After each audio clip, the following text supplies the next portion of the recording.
Hello everyone, welcome to Lucky Education. और आज का ऑर्गेनाइजेशन जो है वो है आईएलओ। जैसा कि आपको पता है, हमने एक इंटरनेशनल ऑर्गेनाइजेशंस की सीरीज स्टार्ट कर रखी है। तो उस सीरीज में अब अगला टॉपिक अपना इंटरनेशनल लेबर ऑर्गेनाइजेशन, जो कि यूएन का सबसे पुराना ऑर्गन है, इसके बारे में हम डिस्कस करेंगे। Basic facts which is very important for all government exams from SSC to UPSC. तो ये कुछ बेसिक फैक्ट्स हैं आईएलओ के बारे में। थोड़ा सा बस इतना समझ लो यार, ये ऑर्गेनाइजेशन संबंधित किससे, नाम से ही पता चल रहा लेबर ऑर्गेनाइजेशन है। मतलब दुनिया भर में आपको पता है आज की डेट में दुनिया ग्लोबलाइज्ड हो चुकी है और एमएनसीज कंपनीज एक देश से दूसरे देश में, दूसरे देश से तीसरे देश में, मल्टीपल देशों में ऑपरेट कर रही हैं।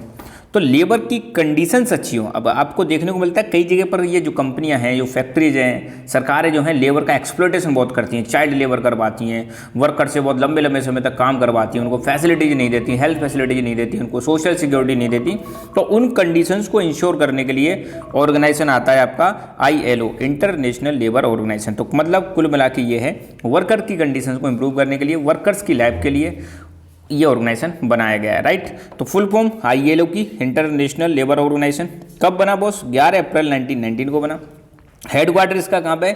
जेनेवा, स्विट्जरलैंड में। यूनाइटेड नेशंस की ही बॉडी है। फर्स्ट और ओल्डेस्ट स्पेशलाइज्ड एजेंसी है यूएन की। यूएन मतलब वही यूनाइटेड नेशंस की पहली और ओल्डेस्ट है। करंटली इसमें मेंबर हैं 187।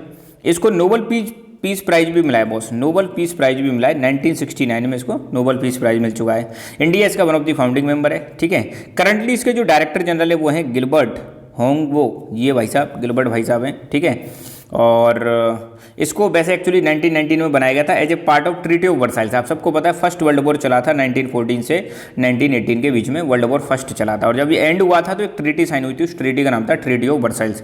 उसी ट्रीटी के तहत इसको बनाया गया था, किसको? इंटरनेशनल लेबर ऑर्गेनाइजेशन को। और उस समय एक यूएन से पहले एक ऑर्गेनाइजेशन हुआ करता था जिसका नाम था लीग ऑफ नेशंस, मगर लीग ऑफ नेशंस 1946 में खत्म हो जाता है।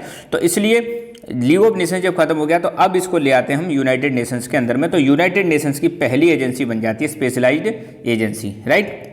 तो यहाँ पे आईएलओ की साइट है, यहाँ पे दे रखा है कि आईएलओ ऐसा ट्रिपार्टाइट यूएन एजेंसी है जो 1919 बनी थी। और ये सबको साथ में लेके आती है, गवर्नमेंट हो, एम्प्लॉयर हो, वर्कर्स हो, सरकारें और जॉब देने वाले को हम एम्प्लॉयर बोलते हैं, और वर्कर काम करने वाले, मतलब तीनों को साथ में लेके आने वाला ये ऑर्गेनाइजेशन है, राइट। ये कुछ रिपोर्ट्स भी जारी करता है। ये कई बार एग्जाम्स में पूछ ली जाती हैं कि ये रिपोर्ट कौन जारी करता है। तो आईएलओ की रिपोर्ट जो है, number 1 world employment and social outlook, दूसरी global wage report, number 3 world social protection report, next world employment and social outlooks for youth and world of work report. ये सारी रिपोर्ट्स जारी की जाती हैं आईएलओ के द्वारा, ठीक है। और ये देख सकते हो यहाँ के डायरेक्टर जनरल साहब, ये इंडिया के मिनिस्टर साहब हैं, ठीक है।